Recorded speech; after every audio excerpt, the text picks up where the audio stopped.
പ്രിയ സുഹൃത്തുക്കളെ, rainbow tech Malayalam ചാനലിലേക്ക് എല്ലാ സുഹൃത്തുക്കളെയും സ്വാഗതം ചെയ്തുകൊള്ളുന്നു. ഇന്ന് ഞാനിവിടെ അവതരിപ്പിക്കാവുന്ന വീഡിയോ ഒരു ഗ്യാസ് കൊണ്ട് പ്രവർത്തിക്കുന്ന ഹീറ്ററിനെ കുറിച്ചാണ്. ഇത് നമ്മുടെ കേരളത്തിൽ വളരെ അപൂർവമായേ ഇത് ചിലവായിട്ടുള്ളൂ എന്നാണ് ഞാൻ മനസ്സിലാക്കിയത്. ബാക്കി നോർത്ത് സൈഡിലൊക്കെ, നോർത്ത് ഇന്ത്യയിലൊക്കെ എന്ന് പറഞ്ഞു കഴിഞ്ഞാൽ ഇത് അവിടുത്തെ എല്ലാ വീടുകളിലും ഹോട്ടലുകൾ മറ്റുള്ള എല്ലാ സ്ഥലങ്ങളിലും ധാരാളമായി കാണുന്നുണ്ടെന്നാണ് അറിയാൻ കഴിഞ്ഞത്. എന്നാൽ നമ്മുടെ നാട്ടിലെ ജനങ്ങൾ അതിനെ അംഗീകരിച്ചിട്ടില്ല. കാരണം അത് ഒന്നാമത് അതിൻ്റെ കാരണം ഗ്യാസുമായിട്ട് കൈകാര്യം ചെയ്യുന്നതാണ്. അതുമൂലമുള്ള ഭയം കൊണ്ടാണെന്നാണ് ഞാൻ മനസ്സിലാക്കിയിട്ടുള്ളത്. ഗ്യാസ് അടുപ്പിനേക്കാളും വളരെ സേഫായിട്ടുള്ള ഒരു ഉപകരണമാണ് ഇത് എന്ന് എൻ്റെ അനുഭവത്തിൽ നിന്ന് ഞാൻ മനസ്സിലാക്കുന്നു. ഞാൻ ഏതാണ്ട് ഒരു 14 വർഷത്തോളമായി ഈ ഹീറ്റർ ഉപയോഗിക്കുന്നു. അന്ന് അതിന് ഞാൻ 3500 രൂപയാണ് കൊടുത്തത്. ഒരു 10-12 കൊല്ലം അത് ഞാൻ ഉപയോഗിച്ചിരുന്നു. അതിനുശേഷം ഞാൻ പുതിയ വീടെടുത്ത് താമസം മാറിയപ്പോൾ ഒരു 6 വർഷം മുമ്പേ ഒരു പുതിയത് വാങ്ങിച്ചു വെച്ചത്. എന്നാൽ അന്ന് 14 കൊല്ലം മുമ്പേ വാങ്ങിയ ആ സാധനം ഇന്നും വർക്ക് ചെയ്യുന്നുണ്ട്. ഇപ്പോഴത്തത് മോശം എന്നല്ല പറഞ്ഞത്, പക്ഷേ ഇപ്പോൾ നമുക്ക് മാർക്കറ്റിൽ കിട്ടുന്ന മുഴുവൻ സാധനങ്ങൾ എന്ന് വെച്ചാൽ TV, ഫാനായാലും അതുപോലെ വാഷിംഗ് മെഷീൻ, ഏത് ഫ്രിഡ്ജായാലും ഏതിനും ഒരു ചുരുങ്ങിയ കാലപരിധിക്കുള്ളിൽ തന്നെ അത് മാറ്റേണ്ട സ്ഥിതിയാണ്. കാരണം ചൈനീസ് ഉൽപ്പന്നങ്ങളാണ് നമ്മുടെ നാട്ടിൽ വന്നിറങ്ങുന്നത്. അതൊരു ബ്രാൻഡഡ് കമ്പനിയുടെ സീല് മേടിച്ചിട്ടുള്ള സെയിൽസാണ് ഇവിടെ നടക്കുന്നതെന്ന് പറയാതിരിക്കാൻ കഴിയില്ല.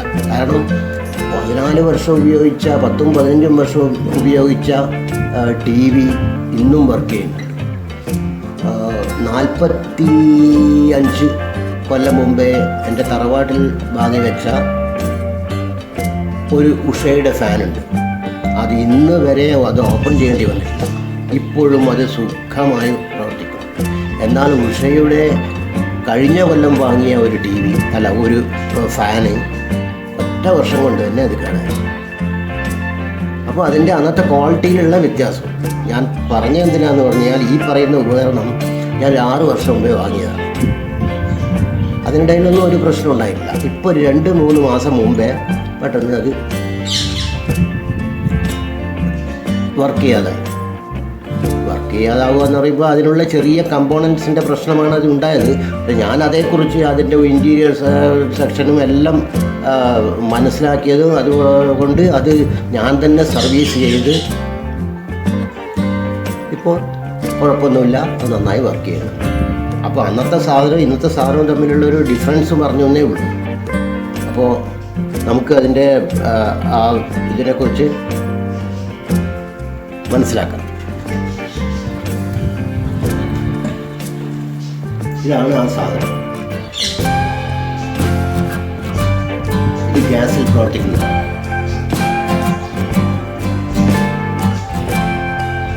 ഇതിൻ്റെ മുഴുവൻ ഭാഗങ്ങൾ, അതായത് ഇതിൻ്റെ എക്സ്റ്റീരിയർ പുറമേ കാണുന്ന രീതിയിൽ തരത്തിലുള്ള വർക്കിങ്ങും അതുപോലെ അതിൻ്റെ ഇൻറ്റീരിയർ ആയിട്ടുള്ള ഉള്ളിൽ ഇത് മൂടി തുറന്നു കഴിഞ്ഞാലുള്ള ഉപകരണങ്ങളുടെ എന്തൊക്കെയാണ് ഇതിലുള്ളത് എന്നും അതുപോലെ അതിൻ്റെ പ്രവർത്തനം എങ്ങനെയാണെന്നും അത് എങ്ങനെ സർവീസ് ചെയ്യാമെന്നും എല്ലാം മനസ്സിലാക്കിയിട്ട് ഞാൻ അത് വളരെ വിശദമായിട്ട് നിങ്ങൾക്ക് ഞാൻ പറഞ്ഞുതരാം. അതിനാണ് ഞാനിപ്പോൾ ഈ ഒരു വീഡിയോ ഇട്ടത്. ഞാൻ ഒരു കമ്പനിയുടെയും വക്താവൊന്നുമല്ല. ഞാനതിൻ്റെ മുകളിൽ ഒരു സ്റ്റിക്കർ ഒട്ടിച്ചിട്ടുണ്ട് അതിൻ്റെ കമ്പനീൻ്റെ, അതുപോലും ഞാൻ അവിടെ അടത്തിക്കളഞ്ഞിട്ടുണ്ട്. അതുകൊണ്ട് ഞാനൊരു കമ്പനിയുടെ വക്താവാണെന്ന് ധരിക്കരുത്. ഞാൻ ജനങ്ങൾക്ക് ഒരു ഉപകാരപ്രദമായ ഒരു ഹീറ്റർ അത് നിങ്ങൾക്ക് ഞാൻ പരിചയപ്പെടുത്താൻ ശ്രമിക്കുന്നു എന്ന് മാത്രം. ഒരു 2 വാക്ക് കൂടി. അത് ഈ സാധനത്തിൻ്റെ മെയിൻ്റനൻസ്, അതായത് ചിലവ് വരുന്നത് എങ്ങനെയാണെന്ന് വെച്ചാൽ, നമ്മൾ ഒരു ഇലക്ട്രിക് ഹീറ്ററാണെങ്കിൽ നമ്മൾ അതിലേക്ക് ആദ്യം വെള്ളം പമ്പ് ചെയ്യണം. ആ ടാങ്ക് നിറഞ്ഞതിന് ശേഷം ഇലക്ട്രിക് സ്വിച്ച് അമർത്തി അതിനെ ഹീറ്റ് ചെയ്യണം.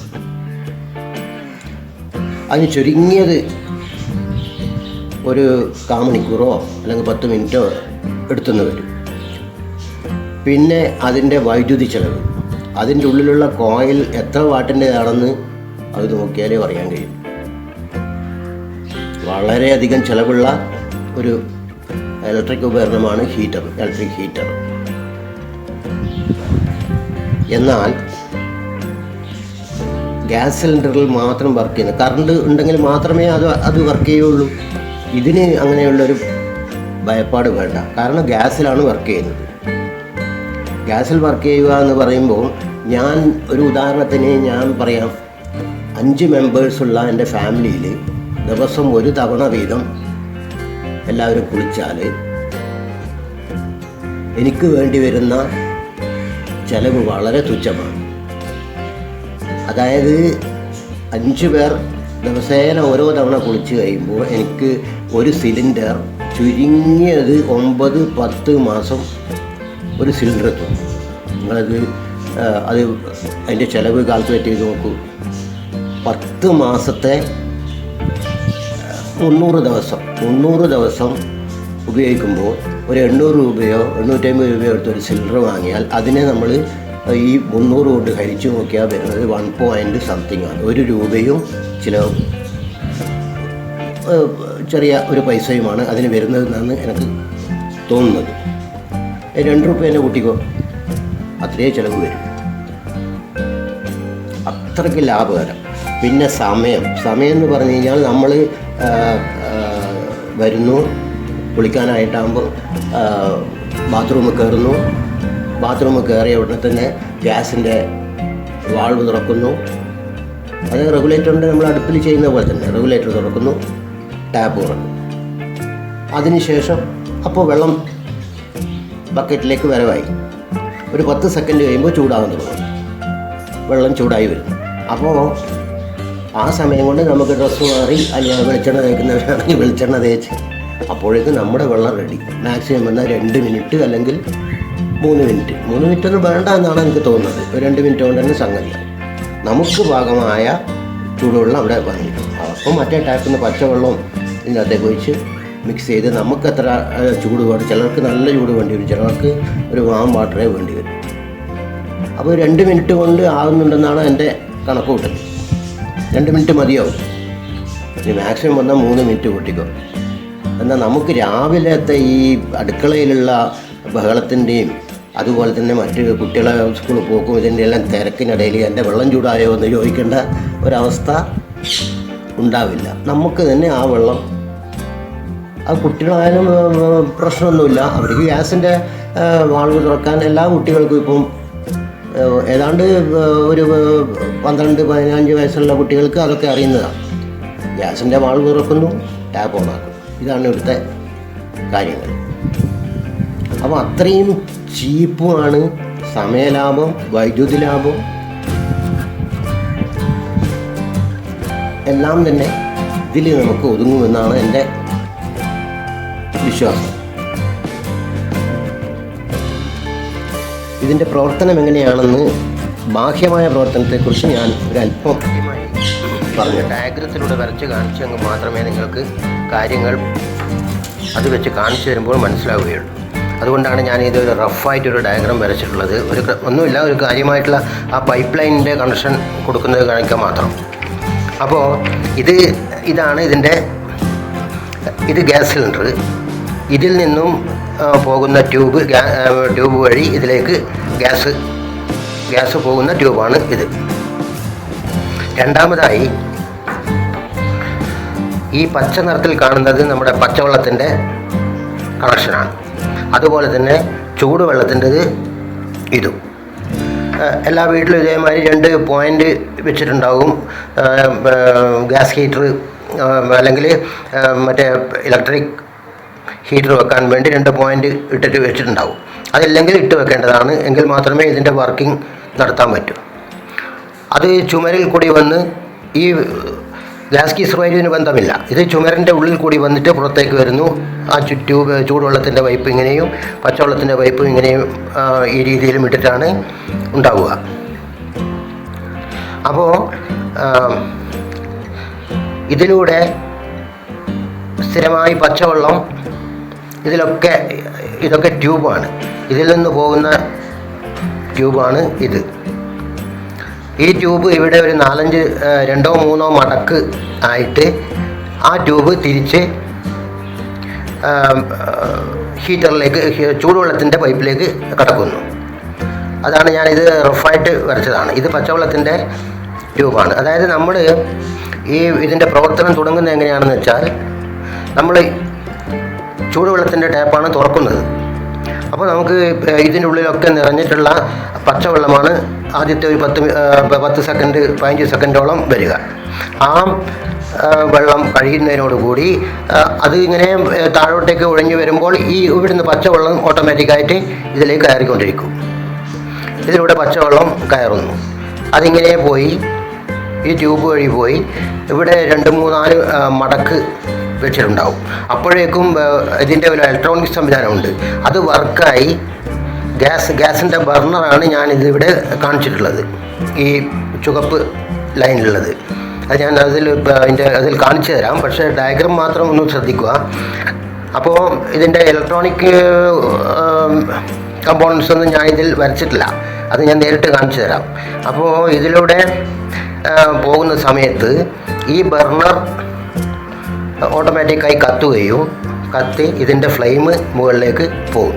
ഈ ഫ്ലെയിമിലാണ് ഈ ട്യൂബ് ചൂടാകുന്നത്. അപ്പോൾ ഈ ട്യൂബിലൂടെ ചൂടായിട്ടാണ് ഇത് ചൂടാകുമ്പോൾ ഇതിലേക്കൂടെ വരുന്ന പച്ചവെള്ളം ചൂടാവുകയും ആ ചൂടുവെള്ളം ഇതിലൂടെ ഇറങ്ങി ഈ നമ്മുടെ ആ പ്ലാസ്റ്റിക് പൈപ്പിലൂടെ ഇതിലേക്കൂടെ കടന്ന് നമ്മുടെ കൺസീൽഡായിട്ട് ചെയ്തിട്ട് ചുമരിൻ്റെ ഉള്ളിൽ കൂടി ഒരു പൈപ്പ് പോയിട്ടുണ്ടാകും. ഞാൻ ഇതിൻ്റെ സ്ഥലമില്ലാത്ത കാരണം ഇതിൻ്റെ പിന്നിലൂടെ വരച്ചു എന്ന് മാത്രമേ ഉള്ളൂ. ഇതിലൂടെ ചൂടുവെള്ളം കടന്ന് ഇവിടെ വരും. ഇവിടെ നിന്നാണ് നമുക്ക് തൊട്ടി വെച്ച് വെള്ളം ശേഖരിക്കുന്നത്. ഒന്നുകൂടി പറയാം, ഇതിലൂടെ എല്ലായ്പ്പോഴും വെള്ളം ഇവിടെ നിൽക്കുന്നുണ്ടാവും. ഈ ടാപ്പിലടക്കം വെള്ളം ഉണ്ടാവും. ഇത് നമ്മൾ ഓൺ ചെയ്യുന്നതിനോടുകൂടി ഈ വെള്ളം പുറത്തേക്ക് വരുന്നു. ഈ വെള്ളം പുറത്തേക്ക് വരുമ്പോൾ, അതായത് ഇതിലൂടെ ഈ വെള്ളം ഇങ്ങനെ പുറത്തേക്ക് വരുമ്പോൾ ഓട്ടോമാറ്റിക്കായി അത് ഫില്ല് ചെയ്യാൻ വേണ്ടി ഇവിടുത്തെ പച്ചവെള്ളം ഇതിലേക്ക് കയറുന്നു. പച്ചവെള്ളം കയറി നേരിയ ട്യൂബാണ്. അതായത് ഇത് 1/2 ഇഞ്ച് ട്യൂബാണ്. ഇതിൻ്റെ പകുതി മാത്രമേ ഈ കുഴലുകൾക്ക് വണ്ണം ഉണ്ടാവുകയുള്ളൂ. അപ്പോൾ ഇതിലൂടെ പച്ചവെള്ളം കയറുന്നു. ഇങ്ങനെ ഒരു 3-4 മടക്ക് ആയിട്ട് വീണ്ടും ഇത് തിരിച്ച് ഇങ്ങോട്ട് വരുന്നു. അപ്പോൾ അതിനിടയിൽ ഈ ബർണർ കത്തുകയും ഈ ബർണർ ഈ പൈപ്പിനെ ഹീറ്റ് ചെയ്യുകയും ആ ഹീറ്റിന് മുഖാന്തരം ഉണ്ടാകുന്ന ചൂടുവെള്ളമാണ് നമുക്ക് ഇതിലൂടെ വന്ന് ഇങ്ങനെ വരുന്നത്. ആദ്യത്തെ ഒരു 10-15 സെക്കൻഡ് പച്ചവെള്ളം തന്നെയാണ് വരിക. കാരണം ഈ പൈപ്പിലും തുടർന്ന് ഈ പൈപ്പിലും ഇതിൻ്റെ ഉള്ളിൽ നിലവിലുള്ള പച്ചവെള്ളവുമാണ് നമുക്ക് ആദ്യം ഇതിലൂടെ ഒഴുകിപ്പോകുന്നത്. പിന്നീടാണ് ഇത് ബർണർ കത്തുമ്പോഴേക്കും ഈ വെള്ളം നമ്മുടെ ഉള്ളിലേക്ക് കയറാൻ തുടങ്ങിയിട്ടുണ്ടാവും. അത് ഇതിലൂടെ സഞ്ചരിച്ച് ഇങ്ങനെ പോയി ഇവിടെ ചൊറഞ്ഞു കിടക്കുന്ന ഈ പൈപ്പിലേക്കാണ് ബർണർ കത്തുന്നത്. ഇവിടെ കത്തുന്നുണ്ടാവും. ഈ കത്തുന്ന അവസരത്തിൽ ഈ വെള്ളം ചൂടാവുകയും ഇത് കോപ്പറിൻ്റെ പൈപ്പാണ്. ഇവിടുന്ന് ഈ ചൊറഞ്ഞു കിടക്കുന്ന പൈപ്പ് കോപ്പറിൻ്റെതാണ്. അപ്പോൾ പെട്ടെന്ന് തന്നെ വെള്ളം ചൂടാവും. അതുകൊണ്ടാണ് അത്രയും ചുരുങ്ങിയ സമയത്തിനുള്ളിൽ നമുക്ക് വെള്ളം കിട്ടുമെന്ന് പറയുന്നത്. അപ്പോൾ ഇതിങ്ങനെ ഈ ചൂടുവെള്ളം തിരിച്ച് ഇതിലൂടെ ഒഴുകി ഇവിടെ എത്തുകയും ചുമരിലുള്ള ഈ എത്തുക അത് പിന്നെ കൺസീൽഡ് ആയിട്ടുള്ള ഈ പൈപ്പിലൂടെ കടന്ന് നമുക്ക് വെള്ളം കിട്ടുകയും ചെയ്യും. അപ്പോൾ ഇതിവിടെ വെള്ളം വന്ന് ഒരു ഹാഫ് ബക്കറ്റോളം ആയി എന്ന് കാണുമ്പോൾ നമ്മൾ ഓട്ടോമാറ്റിക്കായിട്ട് ഈ പൈപ്പ് ഓഫാക്കണം. പക്ഷെ ആ പൈപ്പ് ഓഫാക്കുന്നതിന് മുൻപായി അതാണ് ഞാൻ നേരത്തെ പറഞ്ഞതുപോലെ ഈ ബർണറിൻ്റെ വാൾവ് നമ്മൾ അടച്ചു വെക്കുക. അപ്പോഴെന്താകുമെന്ന് പറഞ്ഞു കഴിഞ്ഞാൽ ഇവിടെ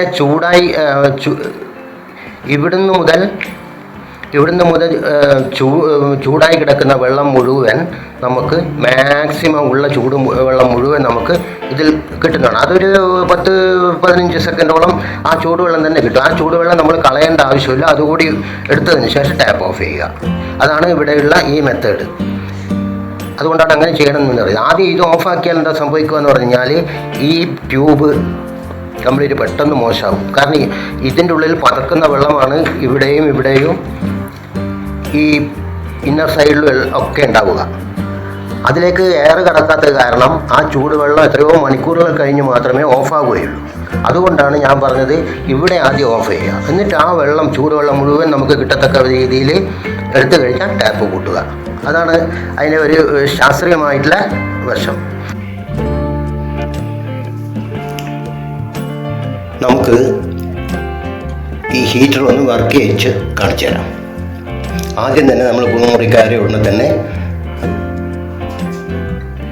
റെഗുലേറ്റർ ഓൺ ചെയ്യും. അടുത്തതായി ഓൺ ചെയ്യേണ്ടത് ടാപ്പാണ്.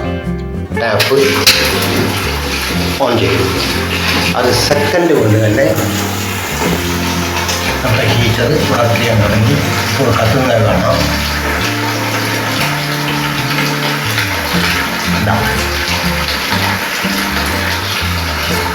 ഇതിൻ്റെ ബർണർ കത്തുന്നത്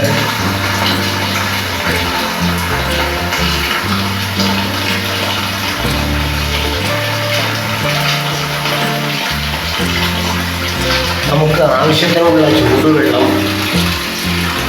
പാത്രത്തിൽ ശേഖരിച്ചു കഴിഞ്ഞാൽ ആദ്യം ചെയ്യേണ്ടത് ഞാൻ നേരത്തെ പറഞ്ഞതുപോലെ ഇത് ഓഫ് ചെയ്യുക. ഇതിൻ്റെ റെഗുലേറ്റർ ഓഫ് ചെയ്യുക. അതിനുശേഷം ചൂടുവെള്ളം തീരുന്നത് വരെ നമ്മൾ വെയിറ്റ് ചെയ്യുക. അപ്പോൾ അതിനുള്ളിൽ അതിന് ശേഷിച്ചിരിക്കുന്ന ചൂടുവെള്ളം മുഴുവൻ നമുക്ക് ശേഖരിക്കുവാൻ കഴിയും. ഇപ്പോൾ ഇതിൽ വരുന്നത് പച്ചവെള്ളമാണ്. നമുക്കിവിടെ വെച്ച് ഇത് ഓഫ് ചെയ്യാം. ഇതാണ് ഇതിൻ്റെ പ്രവർത്തനം. ചെറിയ സമയം കൊണ്ട് 2-3 മിനിറ്റ് കൊണ്ട് നമുക്ക് ആവശ്യമായ ഒരാൾക്ക് കുളിക്കാനുള്ള ചൂടുവെള്ളം കൃത്യമായി കിട്ടും. അതാണ് 2 പോയിന്റ്. അത് മിക്ക ബാത്റൂമിൽ ഇട്ട് വെച്ചിട്ടുണ്ടാവും. അത് ഇല്ലെങ്കിൽ പ്ലംബർമാരെ കൊണ്ട് 2 പോയിന്റ് അവിടെ ഇട്ട് വെക്കണം. ആദ്യത്തെ പച്ചവെള്ളം, രണ്ടാമത്തെ ചൂടുവെള്ളം. 2 പൈപ്പും തമ്മിൽ വ്യത്യാസം തന്നെ, കാഴ്ചയിൽ തന്നെ വ്യത്യാസമുണ്ട്.